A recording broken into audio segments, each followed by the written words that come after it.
might have easily gotten out of the control of Lenin, whatever his ideas may have been, and moved into a much more, and I use this in a leftist sense, libertarian revolution.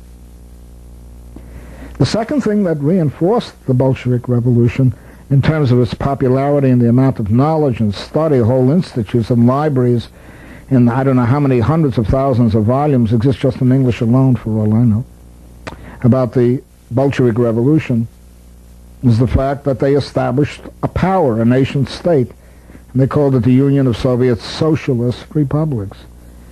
And it took years for the bourgeoisie, note well that I'm speaking in class terms here, it took years for the bourgeoisie to acclimate itself to the idea that Stalin was not a revolutionist, that the expulsion of Trotsky marked and Bukharin later on, about a year or so later, marked the end of the Russian Revolution, even in Bolshevik terms, that the Bolsheviks themselves were eliminated by Stalin, and Stalinism, and in its current form, Stalinoidism, because you have these new mutations of Stalin, who denounce him at the same time that they essentially work with his tactics and techniques, were recognized by the world bourgeoisie as perfectly harmless to capitalism, at least to world capitalism.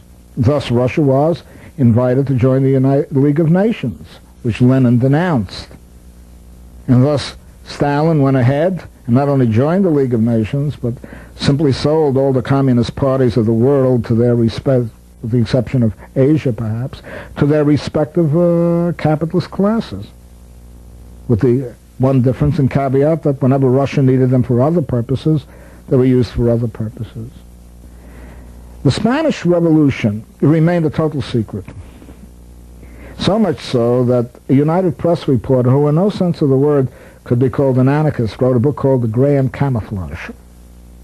He was a UP reporter, United Press reporter. He had been stationed in Madrid, and the revolution accidentally broke out under his nose, you see, as a correspondent.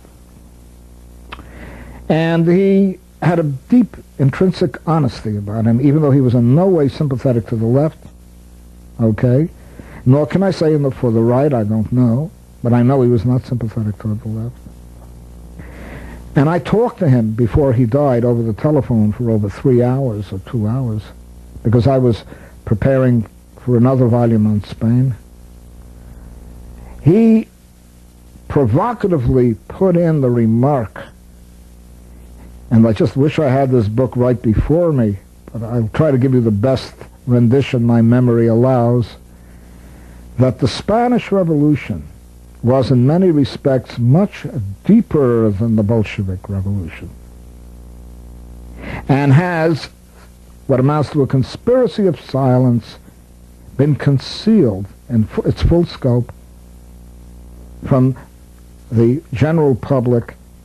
And the implication, as I remember, to me it's not an implication, it's a fact, was that American liberals were working hand in glove with the American Stalinists, because the Soviet Union, as they called it then, was supposed to be in the vanguard of the fight against Hitler's Nazism. And we all know what the consequences were. By late August or early September, Stalin signed a pact, or Molotov in his name signed the pact with Ribbentrop in the name of Hitler, and the two went into a waltz together for about a year and a half or so, practically 2 years. So the Spanish Revolution was essentially suppressed. The liberals suppressed it. The Stalinists, needless to say, didn't even say there was a revolution. They called it a war against fascism. And they didn't call the government, the Republican government, They called everybody who was fighting against Franco, they called them loyalists. That was the most widely used term during the Spanish Revolution of 1936-37. After 37, it began to go downhill and turned from a revolution into a mere military civil war. And this was done with extraordinary success, so much so that many writers who were trying to tell the truth at that time had their books suppressed. It was not until during and after the war, and first in Britain and only later in the United States, that the truth about what happened in Spain could come out. So that would be my explanation for what happened I mean, why it is that one is well known and that the other has been buried in virtual obscurity.